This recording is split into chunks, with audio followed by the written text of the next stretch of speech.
markale assalaamu calaykum waraxmatullaahi tacaala wabarakaatuhu daawadayaal meel kastoo aad nagala socotaan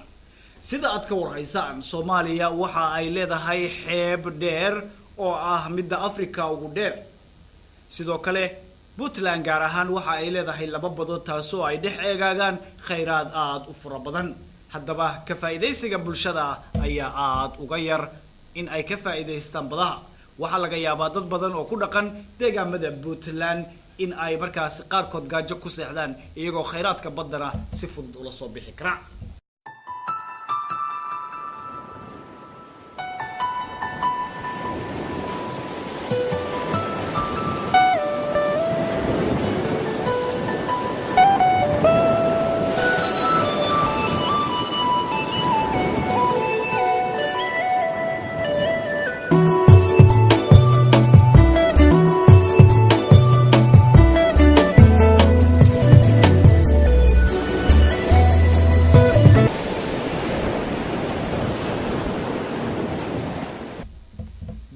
ayaa waxa ay aaminsan yihiin in kalluunku uusan ka faa'iido badnayn hilibka isla markaana qaarkood ayaa waxa ay aaminsan yihiin in kalluunka haddii aad cunto uu infection keeni karo dad badan baa waxa ay dhahaan nabar ayaa igu yaala ama caloosha ayaa majeeriga haya sidaa daraaddeed haddii aan kalluunka cuno waxa uu keenayaa infection taa waxa beeniyay culimada ku takhasustay caafimaadka waa kan Dr. Cabdisalaam oo ka hadlaya amurahaasi kalluunku infection ma sameeyo asaga infection daaweeyo waayo mar hadaad heshid wixii nafaqaad u baahneed jirkaagu wuxuu raadinayaa inuu nafaqadu ka faa'iideysto si uu difaac ugu sameeyo taana waa fikrad aan jirin oo aan runtii meel ay ku qoran tahay adag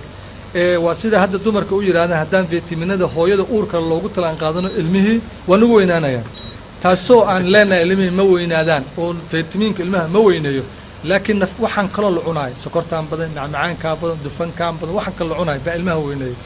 fursadana uga faa'iideysan marka dadka qaba fikradaas ma jirto meel ay ka timidna ma naqaan waxaan ku sheegayaa meelo badan oo isbitaalaha inuu ku jiro cunnada la siiyo bukaanka jiifa qaybo kamid ah kalluunka maanta diil la siiyo oo bari la siiyo digaag la siiyo saadama kalluun la siiyo ayadoo noocyo badan leh marka arintaasna ma jirto waxaan Allah dadku ka faa'iideystaan kheyraadka Ilaahay siiyay alxamdulillah Ilaahay xoolo bad iyo bari Ilaahay waa nasiiyay laakiin tii badda lagama faa'iideysan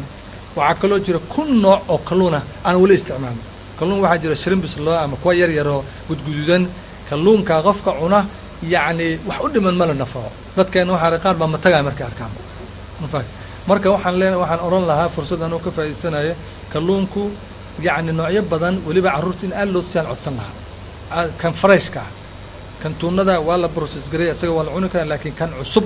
ولا جسوا ان مالنتي اما لا مال اما صدحي مال مر لسيو عروت لو كري او لا بره وايو waxay keenay waxyaalo badan maraqan hadda aan sheegay in waxaan codsanaa hooyooyinka hadii hadda barnaamijkan dhageystaan ma aha ceeb waxa ilaahay xalaal kaaga dhigay inaad wada isticmaasho doorkood ilaahay xalaal kaaga dhigay sidoo kale dadka qaar ayaa waxa ay aaminsan yihiin wax badan oo badda ku nool ama xayawaanka badda ku nool in qaarkood aanayba xalaal ahayn oo aan la cuni karin hase ahaatee diinteena islaamka ah ayaa taasi ka hadashay waa kan Sheekh Cabdirasaaq oo markaasi ka hadlaya wax kasta oo badda ku jira inay xalaal yihiin isla markaana laga faa'iideysto cunidooda quraankiisu sida sheegtay weeye wax walba oo ummadan مسلمك أما بني آدم كاسي جود بإلهي وحو أسخري سماوات كي أرلد ولن سماوات كي أرلدنا وحاكم بده بدي بحاكم بده مركل الإلهي وكله بني آدم كوان كرامنا وقد كرمنا بني آدم وحملناهم في البر والبحر إلهي وحوليه هي بني آدم كوان كرامين وحانك بقارنا يقوليه هي بدأ يبرق معنا وحن نلوش هو دي تحقلين بدأ يبرق وحن بحر هاي وحبضنا وكفل لبنيسين مخلوقات بدن مركل إلهي وحلت لكم سيد البحر وحل لكم سيد البحر وحان لي بني وقارت بد ما دمتم حلا مركل حاجك لقى هلا انت حلال كجرتان عماش حاجك اذا دحقلين وايدين بنانت مركل بد سعتان وحاجك كسعتان تكلون كقاتان عنتان آيات كلا إلهي وحوليه وحد كسو صارنيسان وحل إلى هذا جوهرته إيوه راشي واحد عنتان هلب بالسل أو طريقة قرآن كاشيغا ينوت الماماي جوهرته iyo waxyaalo badan oo laga helo iyo amba iyo waxa soo dhanaa jira marka badda mar hadii la yiri yani saydul bahri oo dhan waan xalaalay wax kasto hadda banaanka jooga qaar la magaca ayaa jira marka waa la xalaaleeyay qur-aanku culimada fuqahada markay ka niqaashayaan ama ka doodayaan waxa badda oo dhan waa la xalaaleeyay ku jiro oo dhan laakiin waxaa jira curfi ama dhaqan baa jira qolo aan wax cunin qolo kasta ay wax cunto ayaa jira مثلا bahashaan qubada la yiraahdo kale waxa la mar badda ku nooshahay mar bariga ku nooshahay qaar baa fuqahada yiraahday hadii labada dhinac midna u badneen xoogaa in laga istaagaa fiican laakiin sida saxda waxa weeye waxa xalaal wixii badda ku jiro oo dhan oo ku nool waa xalaal qofku inuu ka faa'iideysto way dhici kartaa dhaqan ahaan curfi ahaan qolo inay wax cunaan qolana wax cunin sida nabiga kaleey salaatu wasalaam masal uga leeydi markii loo keenay uu yiri anaga wadankanaga laga ma cuno ayaa saxaabta ay cuneen Soomaa nabiga kaleey salaatu wasalaam ma tan anaga noo joogto ma aha waa mid cadcad oo dhulka carabta laga helo taayada ma aha way ka duwan tahay iyada lafteeda wadamada laftooda nooc baa jooga waladeena way kala duwan yihiin marka wixii badda ku jira sidaas ay xalaal u yihiin oo kalluumaysato badan oo ku dhaqan deegaamada Puntland ayaa iyagu inta badan waxa ay uga faa'iideystaan kheyraadka badda si khaldan iyagoo qaarkood argoosatada oo markaasi iyadu ah midda kaliya ee halbowlaha dhaqaale ee dhankeena badda ah guraha marka ay riman tahay ama xilliga ay rabto inay dhasho